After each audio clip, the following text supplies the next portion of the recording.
Happy Monday, everyone. We're going to go over Unit 2 today on construction. So you have your compass here. We're going to go over like 10, 11 problems. Then, don't worry about it. We're out of here. Number 1 says, in the diagram below, show circle O with a diameter AB. So we have our diameter going fully across our circle. It's already here. Using a compass and a straight edge, construct a square that is inscribed. So it's going to be inside of the circle O. Well, I already have points A and B. So those are going to be part of my square here. So if I'm kind of thinking of this as like a clock, this circle, my points are kind of at like 3 and 9. Well, if I want a point here and here, I'm going to cut it straight down the middle. Well, what construction goes straight down the middle? That's a perpendicular bisector. So take your bullseye, our parts of our compass here, use the measured distance, our bullseye, place on A, open it up more than halfway, and swing your arc. So swing your arc.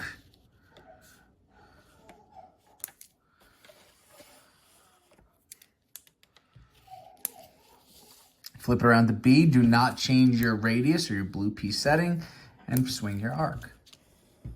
So now you will make your straight line, connecting the intersecting arcs on the top and the bottom. But we need to make the square. Now the square is inscribed on the circle. So where the line meets the circle, put 2 dots and then connect the 4 dots. Those are the sides of the square. Connect.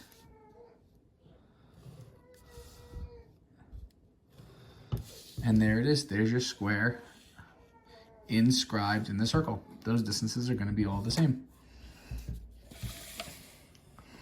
Number 2, using a compass and a straight edge, construct the median, there's our vocabulary word, median two-side AC in triangle ABC below. This is one of the regions a few years ago here. Now you must know what a median is. A median is a vertex, which we already have the vertexes. We have vertex A, vertex B, and vertex C connected to a midpoint.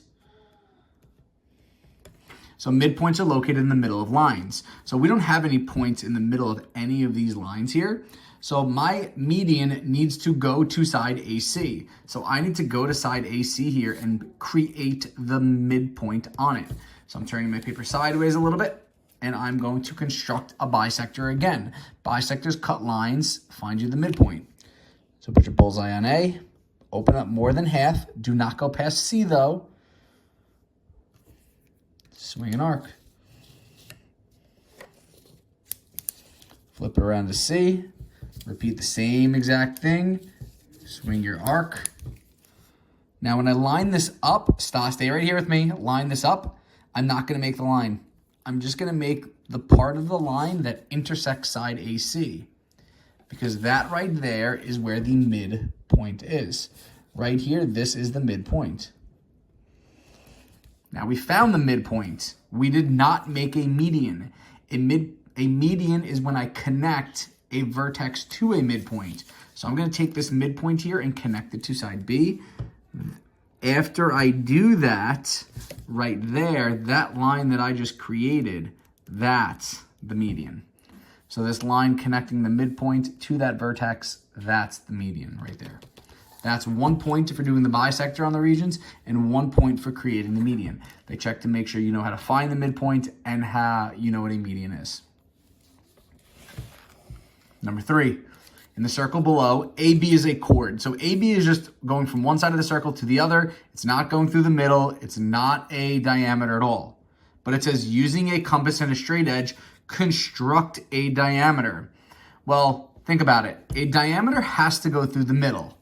Well, what construction do we know that goes right down the middle? What construction goes right down the middle? What construction goes right down the middle? That would be a bisector. So, if we think about it, here's line AB. I rotated my paper a little bit. If I constructed this line, that would be a diameter. It would be going through the middle of the circle because I'm cutting AB equally in half. So I'm going to do another perpendicular bisector here, cutting AB equally in half. Another perpendicular bisector. Put your bullseye on A. Make your arc. Put it on B. Make the same arc.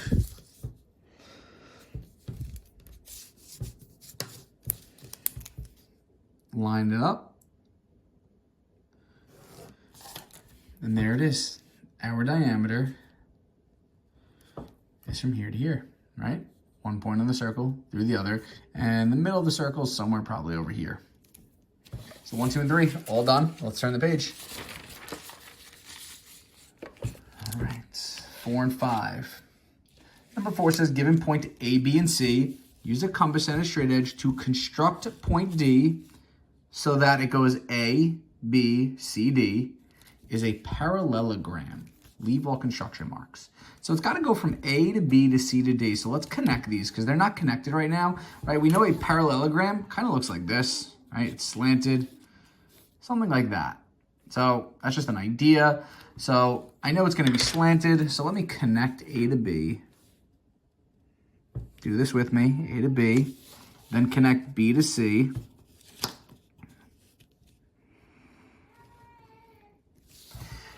All right, so now you should have a general idea where point D is going to be. So with me here, look, is D going to be over here? No. Is D going to be down here? No. Is D going to be in this region over here? Yeah, it should be, because this is side AB. It should be C to D, right? B to C, it should go A to D over here. So it should be somewhere over here. We got to find the point over here. Well, if I'm a parallelogram, opposite sides are parallel. But remember, we're using this tool. This tool is not used to measure parallelism. It's used to measure distance. So besides in a parallelogram, opposite sides being parallel, opposite sides are congruent in length. And this tool is used to measure length. So that means the distance from B to A should be the same from C to D. So let's measure from B to A, right? Put your bullseye on B. Open it up to point A. Not letter A, point A, and just make an arc. So you're gonna make one little arc cutting through it and stop, just like that. So we just measured B to A, move your compass up to C, put it right on C, do not change that blue piece, and make another arc. And stop right there. So that means we measured B to A, and then we did C to D. Now that means D is somewhere along this. So we did this side right here. We did B to A. Now we need to do the right side to the left side. So now we're going to do B to C because the right side needs to be congruent to the left side. So put your bullseye on B, measure it down to point C, and put an arc, right? This shows us this mark. These marks at A and C show us that you measured these distances. And now the right side is going to be congruent to the left side. So place it on A. Make an arc, and then, oh my God, there it is. Your intersection point, and your intersection point is where point D is located. You found exactly where it was on the line. Finish connecting and making the image. A, B, C, D, and there's your parallelogram. BA is congruent to CD, and BC is congruent to AD. You measure that, you use this tool to measure distance. Number 5, using a compass and a straight edge, construct the line of reflection over which triangle RST reflects onto RST. Now you should have a general idea here, like should the line of reflection look like this? Should it be over here? Should it be over here? Should it be more slanted? It should look something like this, right? A line of reflection, one single line of reflection. Think about it, one single line. Well, what construction do we already know that makes one line? Makes a line. Makes a line. Well, that's a perpendicular bisector. But we need to know what to do the perpendicular bisector between. So we've got R and R prime, T and T prime, and S prime. You just need to connect S and S prime, or R and R prime, or T and T prime, and then bisect it. You can pick any one you'd like, so go ahead, take a second, do that now. Pick your whatever set you want. Mr. Woods, pause this video. Okay. All right, welcome back, ladies and gentlemen. So I'm going to connect T to T prime here. I'm connecting T to T prime. You could have connected R to R prime or S to S prime. I'm going to do a bisector here. I'm putting it on T prime, opening it up more than halfway, swinging my arc, flipping it around. Radio. There we go. I got my intersecting arcs, and bing, bang, boom. There is my line of reflection. And there it is. That's a great regions problem there, ladies and gentlemen. That's 2 points right there on your regions, just like that. Number 6, given trapezoid JKLM, JK is parallel to ML, using a compass and a straight edge, construct an altitude. Well, what's an altitude? Altitude is another word for height, right? And height just goes straight up and down. It's one single line. So it's just a perpendicular bisector.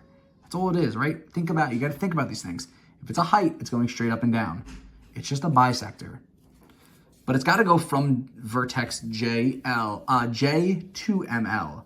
Well, if they're giving you the hint for ML here, so if I cut ML in half, it would be right here in the middle. That's not going to go from J though. So that's no good. These points right here, M and L, are not good because J is not in the middle of M and L, which means these points are bad. So I'm going to use J to design 2 brand new points. So I'm going to put my compass on J. This is a construction of a point off a line. I'm going to drop my blue piece below the line. Now I'm going to swing my arc pretty big here. Oops. And I'm going to swing my arc. And I'm going to go. So I can see one of my endpoints is going to be right here, over near L. And I'm going to continue this line so I can find the other intersection point. And there it is. Now, if I look at it, these are my 2 endpoints.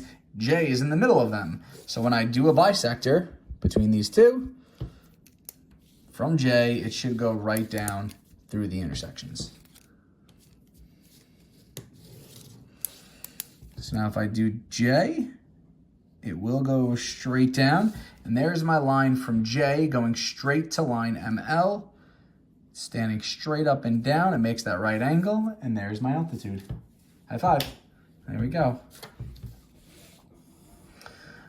Number 7, using a compass and a straight edge, construct a regular hexagon inscribed the triangle O. So stay with me here, ladies and gentlemen, in this one. This one will take a few minutes. So from O, what we're going to do is we're just going to make a radius. We're going to go to the circle, and we're going to put a point right there. So we basically just have a radius. So from that radius, we're going to turn it into a triangle here. I'm going to put my bullseye on the point I just created, measure it 2.0. And I'm going to swing an arc up. Where it intersects the circle,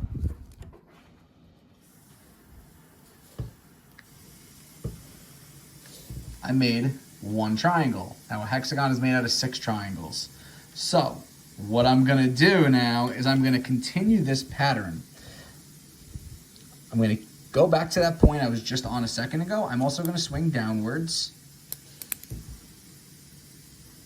I'm going to find the point below, and there's my second triangle. Can you grab me a highlighter, please? Thanks. Now, on each point I'm creating, it's going to help me find a brand new point. So I'm putting it on that point I created. Thank you. There's another one. And I'm connecting as I go.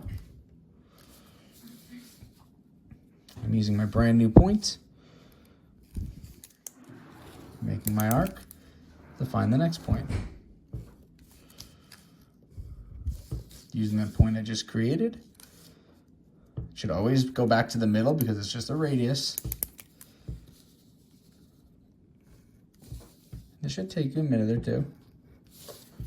A little wobbly there at the end, Mr. Woods, and there it is. There's our 1, 2, 3, 4, 5, 6. There's our hexagon. 6 congruent sides. Perfect. So I'll pause this here if you need a second. Just raise your hand if you need a moment. I'll pause it for you. So these are just equilateral triangles. That's all these are, 6 equilateral triangles. Well, below it says, using a compass and straight edge, construct an inscribed equilateral triangle. Well, we just did that above, Mr. Woods. So ladies and gentlemen, just do one of those triangles that we did above here. So make 1 radius.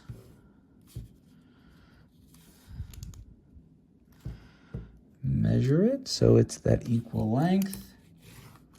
Oh, that's my arc on my circle. put it on the point I created, and where it intersects on the circle, there is my equilateral triangle.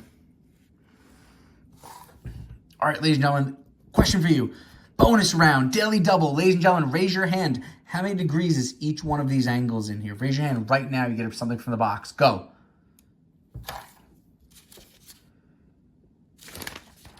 Last two problems.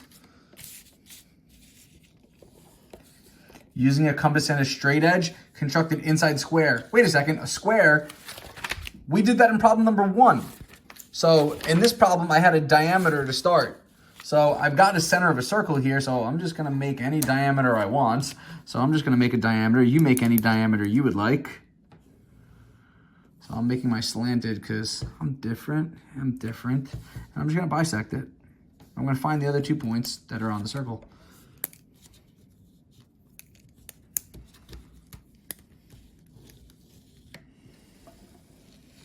No, I hit the, no. That's okay.